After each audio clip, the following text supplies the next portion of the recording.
Hello friends, வணக்கம். எல்லாருக்குமே உடல் நலம் எப்படியோ அத பொறுத்து தான் மனநலம். மனநலமும் நல்லா இருந்தா தான் உடல் நலத்தையும் நம்மளால பேணி பாதுகாக்க முடியும். ஸோ நான் செல்ஃபா ரியலைஸ் பண்ண சில விஷயங்கள மட்டும் தான் நான் மத்தவங்களுக்குமே அட்வைஸ் பண்ணுவேன்.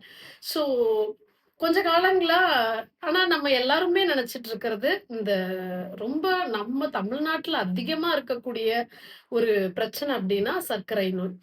அது வந்து இன்னைக்கு யங்ஸ்டர்ஸ்க்கே ஒரு 25 ஏஜ்லயே அது ஸ்டார்ட் ஆயிடுது. இன்னைக்கு இருக்கிற லைஃப் ஸ்டைல் அண்ட் ஃபுட்னால.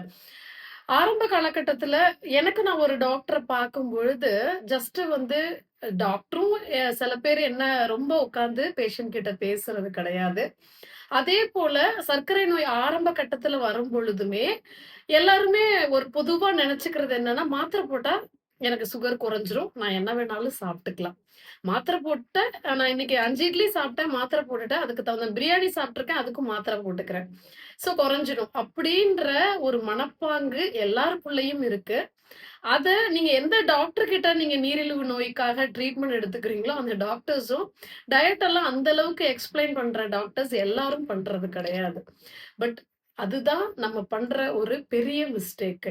மாத்திரை நீரிழிவுக்கு நோயின்னு நீங்க கன்ஃபார்ம் ஆயிட்டு அப்டின்னாலே, மாத்திரை அப்டின்ற ஒரு விஷயம் உங்களுக்கு உங்க ஆர்கன்ஸ சப்போர்ட் பண்ணுமே ஒழிஞ்சு, ஆர்கன்ஸ் பண்ற வேலைய அது உங்களுக்கு சப்போர்ட் பண்ணி, அந்த இன்சுலின் ரெசிஸ்டன்ஸ சரி பண்ணுமே ஒழிஞ்சு, ஆனா முழுவதுமா அத குணப்படுத்த முடியுமானா முடியாது. அதே சமயம் உணவு கட்டுப்பாடும், உடற்பயிற்சியும் மட்டும் தான் அந்த மாத்திரைய உங்க கைப்பிடிச்சு கூட்டு போற மாதிரி அந்த அந்த ப்ராப்ளத்த ப்ராப்ளம் வந்துருச்சு. இத இனிமே நான் என்ன பண்றதுன்ற அந்த பயத்த போக்குறதுக்கு தான் அந்த மாத்திரைய ஒழிஞ்சு, உங்க உடம்பு என்ன சொல்லுதுன்னா, உன்னுடைய உணவு பழக்கம் சரியில்ல.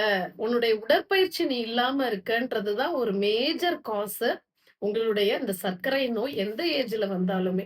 ஸோ ரொம்ப ஏஜ் ஆகி வர்றதெல்லாம் இப்ப கிடையாது. இன்னைக்கு யங்ஸ்டர்ஸ்க்கே இந்த நீரிழிவு நோயின்றது ஸ்டார்ட் ஆயிடுச்சு. ஸோ மேஜரா நான் இந்த வீடியோல பெரிய ஒரு டயட் சார்ட் குடுக்க முடியாது அப்படின்னாலும், மேஜரா நம்ம பண்ற மிஸ்டேக் எங்க ஸ்டார்ட் ஆகுதுன்னா, 3 வேளையும் நம்ம எடுக்கக்கூடிய சுவை நீர். அதாவது டீ, காஃபி, பாலு. இந்த 3 விஷயத்த தான் ஃபர்ஸ்ட் நிறுத்தணும். உணவு கட்டுப்பாடுல நெறைய விஷயங்கள் சொல்றாங்க. மில்லட் எடுத்துக்கலான்றாங்க. நெறைய வெஜிடபிள்ஸ் சாப்பிடுங்கங்கிறாங்க. நெறைய வந்து ஃபைபர் எடுத்துக்கோங்க. ஃப்ரூட்ஸ் வந்து சிலது எடுத்துக்கோங்க. இப்படின்லாம் அட்வைஸ் பண்ணாலும், மெயினா நீங்க நிறுத்த வேண்டியது பால் அதாவது டீ, காஃபி, பாலு. இதுல நம்ம ஜீனி போட்டும் குடிக்கிறாங்க. சர்க்கரை நோயாளிகளா இருந்துமே, அதுல நான் ஆஃப் சுகர் போட்டுக்கிறேன், இல்ல நாட்டு சர்க்கரை போட்டுக்கிறேன் அப்படின்னு எல்லாம். இத முதல்ல நிறுத்துனீங்கன்னா தான், உங்க